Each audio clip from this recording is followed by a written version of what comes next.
Good morning, sixth grade. Today I wanted to do a brief video introduction to our next story that we're going to read. First of all, I want to say I think it's my best PDF yet. The scans are pretty good. So this story is called Ta Na Ika. I'm probably not saying that right, but that's the best I can do. And I thought it was a really interesting story. One, because the author, Mary Whitebird, is actually the pen name of a male writer, and we don't know who the male writer is. He likes to keep his identity secret, but he often writes about Native Americans and their culture. So I wanted to give you a little bit of background about what this story is about. So this story is about a Native American girl, and she is part of the Kaw tribe. So the Kaw tribe, or sometimes they're also called the Kansa, they are known as the people of the South Wind. The Kaw originally lived along along the Kansas River, where they hunted buffalo and farmed. And then in the late 1800s, in 1873, the United States forced them to move to the Indian Territory, and the Indian Territory eventually became what is now the state of Oklahoma. So that's a pretty common thing that happened to a lot of tribes in the United States. Many were moved to the Indian Territory. So I just wanted to give you a little bit of background about that because some of the characters in the story reference that.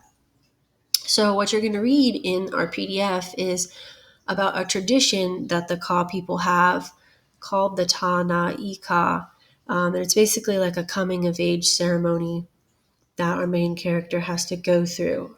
So basically what it is the Kaw children will go out alone into the wilderness when they turn 11, and they're supposed to be able to survive out in the wild and prove themselves that they're going to be worthy to be a member of the tribe.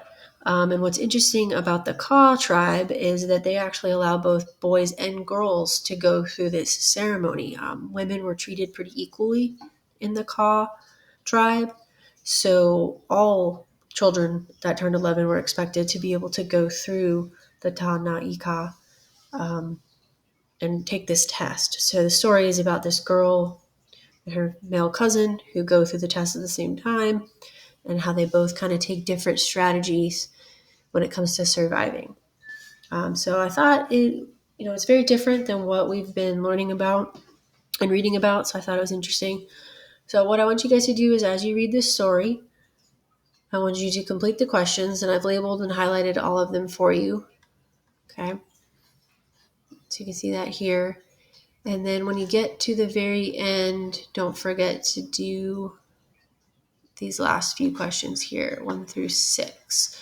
So you should have